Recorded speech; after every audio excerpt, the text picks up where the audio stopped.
Hi, poppy friends. Today we're gonna wrap the stem on these poppies, which is basically the last step. So here I've got a piece of crepe paper and it's got a line of glue on it, and I am spinning and spinning and spinning. And in just a moment, I am going to show you what that looks like from the overhead view. But this is not hard and it is really, really fun. For wrapping the stem, let's look at both a rose and a poppy. If we fold the crepe paper up into a packet and then clip some pieces off where the lengths are about 3 inches and the crepe paper is about a 1/2 inch tall, that works really well. So the 1/2 inch is the part that's going with the grain. But before we do this poppy, it urgently needs some styling. The petals are kind of V-shaped, and that is not what we're going for. With a poppy, we don't want that V. We want it either to be flat open or kind of curved like a chalice or a bowl. And so also we can kink up those stamens.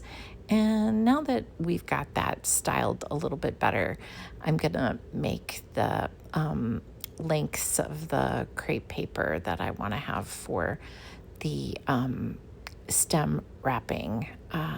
I like to put a single line of glue on there and then let it sit for a little while so that it gets smushy. And smushy paper is easier to apply. I'm definitely going to get gluey here, so I've got a wipe handy. And I'm going to take a sip of tea and let's wrap that poppy. So we'll start absolutely at the top as high up as we can.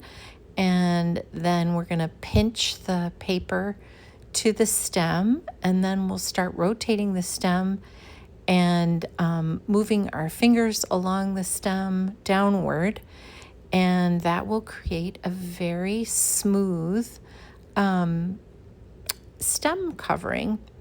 Sometimes I like to yank off the last little bit of the paper before starting a new piece because that last little bit is sometimes a little bit of a crinkle on there and it's not a smooth join.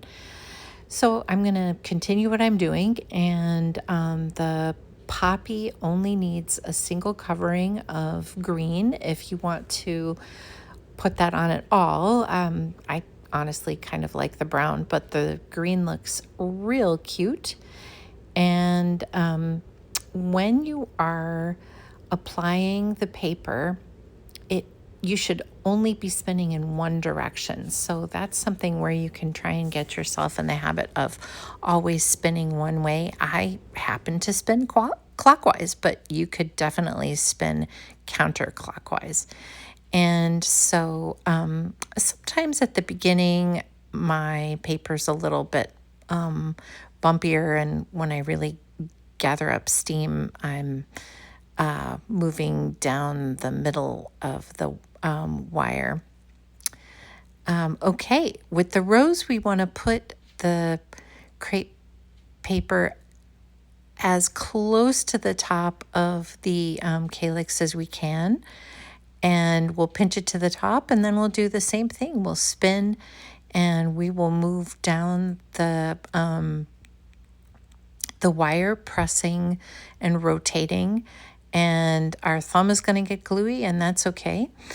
Because the rose has 2 wires coming out of the stem, we need to apply several layers of crepe paper to these stems in order to make them look round rather than like 2 wires that are stuck together. By the way, I have increased the speed to 2.5 times so that this video doesn't take forever.